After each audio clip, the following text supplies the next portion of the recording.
Hi my dear beautiful divine souls, how are you? कैसे हैं आप? आई होप आप सब बहुत अच्छे होंगे और अपनी लाइफ को बहुत अच्छे से एंजॉय कर रहे होंगे। स्वागत है आप सबका आपके अपने ही चैनल माइंड मैटर्स 2025 पे। तो सबसे पहले आप सबका धन्यवाद, इस पूरे अस्तित्व का धन्यवाद कि वो अपना काम ले रहा है हमसे। जहां पे उसको छूना है वहां वो छू रहा है। तो हमें अवेयर होना है, हमें डिकोड करने की कोशिश करनी है कि वो हमसे क्या कहना चाह रहा है, अपने माध्यम से वो क्या कहलवाना चाह रहा है। तो एक अच्छे माइंड सेटअप की तरह आपको डिकोड करना आना चाहिए कि क्या इंफॉर्मेशन हमारे तक वो पहुंचाना चाह रहा है। तो आज हम बात करेंगे एनर्जी के ऊपर कि हमें देखने से लगता है कि हम ये बॉडी है, सॉलिड है, बट एक्चुअली में ये सॉलिडिटी नहीं है।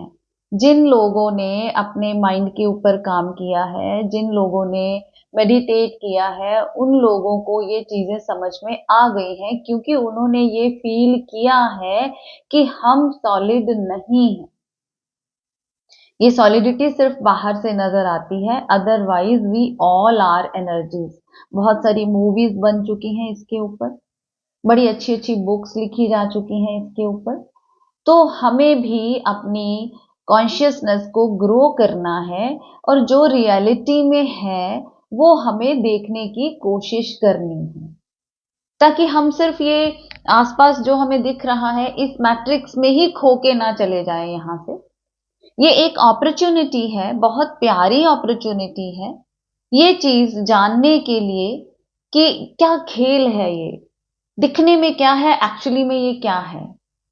तो ये क्यूरियोसिटी हम में जब पैदा हो गई कि हम देखें हम कौन हैं, इसको हम स्पिरिचुअल वे में जोड़ देते हैं, इसको हम धार्मिक वे में भी जोड़ते हैं क्योंकि जल्दी से ह्यूमन बींग्स को ये चीजें समझ में नहीं आती। तो इसको किसी न किसी धार्मिक चीज के साथ जोड़ दिया जाता है क्योंकि मनुष्य जो है वो धार्मिक जल्दी हो जाता है, तो धर्म के साथ इसको जोड़ दिया जाता है। लेकिन अल्टीमेट लास्ट पे जो गोल है वो यही है कि आपको पता करना है कि एक्चुअली में मैं कौन हूं, मेरी ट्रू सेल्फ क्या है। तो एक्चुअली में हम लोग एनर्जीज हैं। अगर आपको थोड़े हिंट्स दे दिए जाएंगे तो आपके लिए ये जर्नी इजी हो जाएगी। स्पिरिचुअल जर्नी सिर्फ यही पता करने के लिए है कि वी आर द एनर्जीज। ये जो बाहर से देखने में लग रहा है, जिसमें कि हम इतना टाइम वेस्ट कर रहे हैं एक्सट्रोवर्ट होकर, होश में नहीं रह रहे हैं, तो हम होश में आ जाएं, एक्चुअली में हम जाने कि हम कौन हैं। अब देखिए, कुछ ऐसे पर्सन्स होते हैं, हम अपनी डे टू डे लाइफ से रिलेट करते हैं। कुछ ऐसे लोग होते हैं जिनके पास हम अगर जाते हैं या जो हमें मिलते हैं तो हमें हमें उसका रीजन पता नहीं चलता, लेकिन हमें बहुत अच्छा लगता है। उनके साथ हमारा कोई रिश्ता भी नहीं होता, ना कोई ब्लड रिलेशन होता है, लेकिन वो कभी मिले भी नहीं होते हमसे। लेकिन पहले बार मिलने से ही हमें उनके साथ कोई कनेक्शन फील होता है। तो क्या है कि उनमें से भी कुछ वाइब्रेशंस निकल रही हैं, आप में से भी कुछ वाइब्रेशंस निकल रही हैं, उनका भी एक ऑरा है। देखिए, जिस तरह से भी हम रहते हैं, जीते हैं, जो भी हमारा थॉट प्रोसेस है, उसके अकॉर्डिंगली हमारा एक ऑरा हमारे आसपास बन जाता है। और अगर कोई पर्सन सेंसिटिव है तो वो आपके ऑरा को फील कर पाएगा, सब लोग नहीं कर पाएंगे। ये सिर्फ उन कुछ सेंसिटिव लोगों के लिए ये बातें हैं जो कि थोड़ा अंदर अपने उतरने में इंटरेस्ट रखते हैं। अब देखिए, हमारे जो गुरु आए हैं, जिनको कि हम एक बड़ी अच्छी नजर से देखते हैं, जिन्होंने अपने ऊपर काम किया है, तपस्या की है, तो आप उनको भी देखिए जरा, उनकी लाइफ को टटोलिए जरा कि बहुत सारे लोग उनके कांटेक्ट में आके एनलाइटेंड हो गए, जाग गए, पता चल गया, लेकिन उनके ही अपने नियर एंड डियर जो उनके आसपास कब से कितने सालों से थे, वो नहीं हो पाए। हम बुद्ध की एग्जाम्पल लेते हैं। बुद्ध जब एनलाइटेंड होके आए, क्योंकि वो प्रॉमिस करके गए थे कि मैं एक बार घर आऊंगा, तो उनके फादर, उनको इतना गुस्सा था उनके ऊपर कि ये क्यों चले गए हैं, तो उन्होंने बोला बुध को कि बुध, ठीक है, तू चला गया था, सिद्धार्थ बोलते थे उनको, तो तू चला गया था, लेकिन अब भी मैं तुझे माफ कर सकता हूं अगर अब भी आकर तू अपनी फैमिली, अपना राजपाट सब संभाल ले। तो फिर बुद्ध ने कहा कि पिताजी, मेरी आंखों में देखिए, क्या आपको वही बेटा अपना नजर आ रहा है जो गया था? आपको कोई चेंज नजर नहीं आ रही? मैं वो नहीं हूं जो मैं गया था। मैं जाग गया हूं, मैं एनलाइटेंड हो गया हूं। लेकिन उनके पिता को ये बातें समझ में नहीं आई, क्योंकि वो अभी उस फ्रीक्वेंसी पर नहीं थे।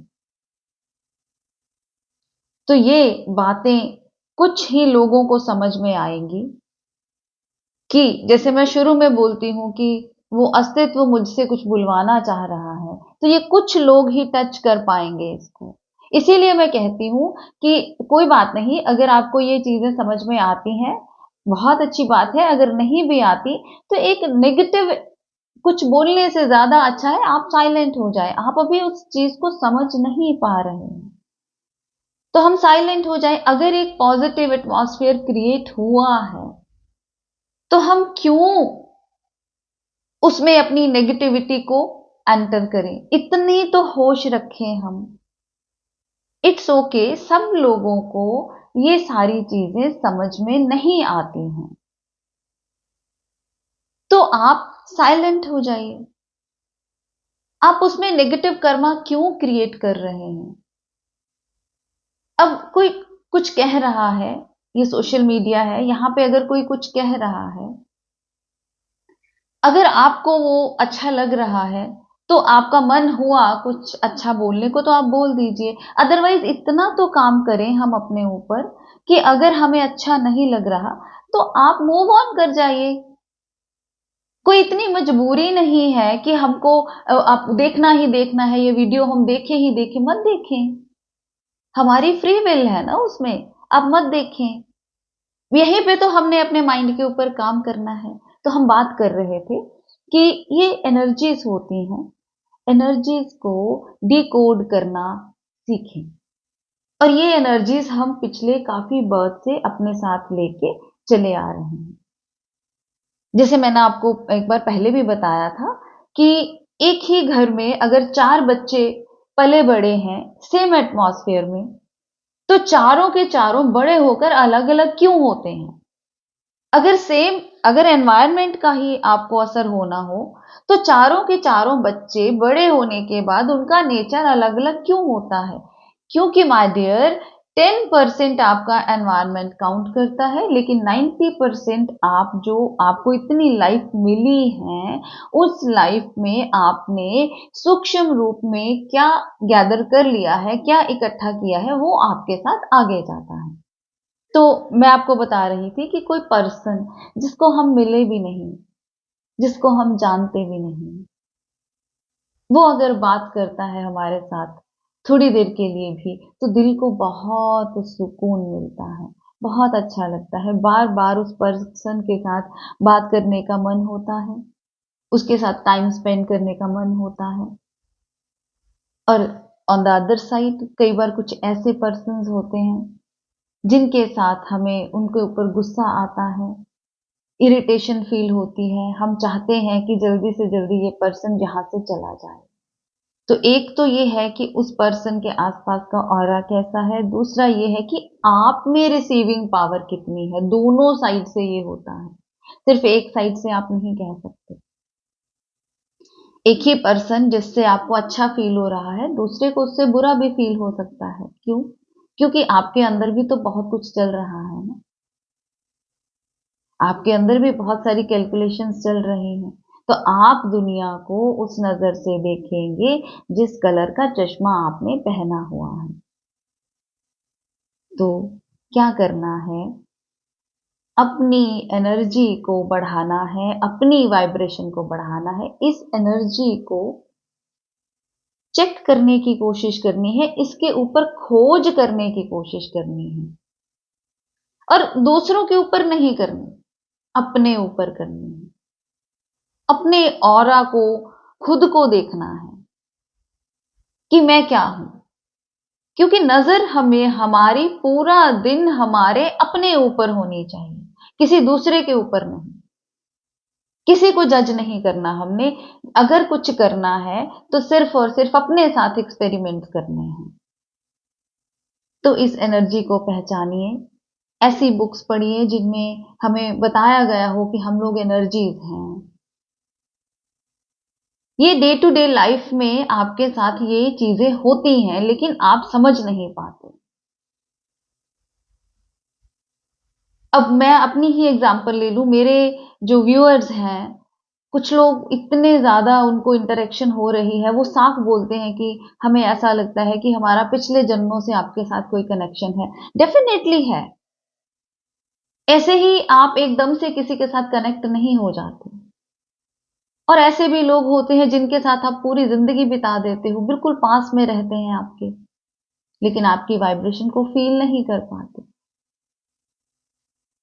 तो मेन मेरे कहने का मकसद ये है कि आपको सेंसिटिव होना है, थोड़ा सा एनर्जीज को पहचानना है, ऑरास को पहचानना है, और दूसरे का नहीं, अपना, अपने ऊपर काम करना है और इस रहस्य को समझना है कि हम क्या हैं। यही एक उद्देश्य है हमारा यहाँ धरती पे आने का, बाकी तो सब कुछ होगा।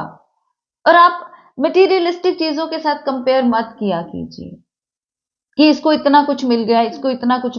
इंटरनली वो पर्सन कितना ग्रो किया है, आपको उसके ऊपर देखना है। हम इंटरनली कितना ग्रो किए हैं। बाहर की मटेरियलिस्टिक चीजें, ये कोई ऐसा नहीं है कि आपने बहुत अच्छे कर्म कर दिए या उसका फल मिल गया। इन सारी चीजों से भी आपको ऊपर उठना है। वो आप तभी उठ पाएंगे जब आपको अपनी ऊर्जा रूप का पता चलेगा कि हम ऊर्जाएं हैं, हम एनर्जीज हैं। मेडिटेशन में भी ऐसा ही होता है। जैसे जैसे आपके थॉट्स खत्म होते जाते हैं, मिनिमम होते जाते हैं, वैसे वैसे आपको अपनी वाइब्रेशंस का पता चलता है। आपको ये पता चलता है कि वी आर द एनर्जीज, हम एनर्जीज हैं, हम ऊर्जा हैं। और देखिए, जैसे भी आप थॉट क्रिएट कर रहे हैं, वो थॉट्स इस एनवायरनमेंट में जा रहे हैं, इस एनवायरनमेंट में जा रहे हैं। और वही थॉट्स के अकॉर्डिंगली इस पूरी धरती की फ्रीक्वेंसी बन रही है। इसीलिए अब इस धरती का फ्रीक्वेंसी लो चल रहा है, क्योंकि मैक्सिमम नेगेटिव थॉट्स बाहर की ओर जा रहे हैं। तो वही एनवायरनमेंट क्रिएट करते हैं। तो अपने आप के ऊपर काम कीजिए, अपना ऑरा स्ट्रांग कीजिए, अपनी एनर्जी को बढ़ाइए, अपने ऊर्जा रूप का दर्शन कीजिए, मेडिटेशन कीजिए, रोज विदाउट फेल मेडिटेशन कीजिए। क्योंकि ये रह तो हम इसी एनवायरनमेंट में रहे हैं ना। आप बैठे हो आराम से, बहुत अच्छे ऑरा में, बहुत अच्छा आपका एनर्जी है, लेकिन आपके आसपास जो लोग हैं, जो आपके कांटेक्ट में आते हैं, वो एकदम से आपकी एनर्जी को खींचते हैं। क्यों? क्योंकि आप लो वाइब्रेशन पे हो। तो जो एक हाई वाइब्रेशन पे है, वहां से एनर्जी सक की जाएगी। हाई टू लो एनर्जी का फ्लो होना ही होना है। तो अपने ऊपर काम करना है, अपने एनर्जी रूप को जानना है, और मेडिटेशन में ही आप जान सकते हैं। लाइक कीजिए, सब्सक्राइब कीजिए, शेयर कीजिए अपने चैनल को। मिलते हैं अपनी अगली वीडियो में, तब तक के लिए बाय बाय।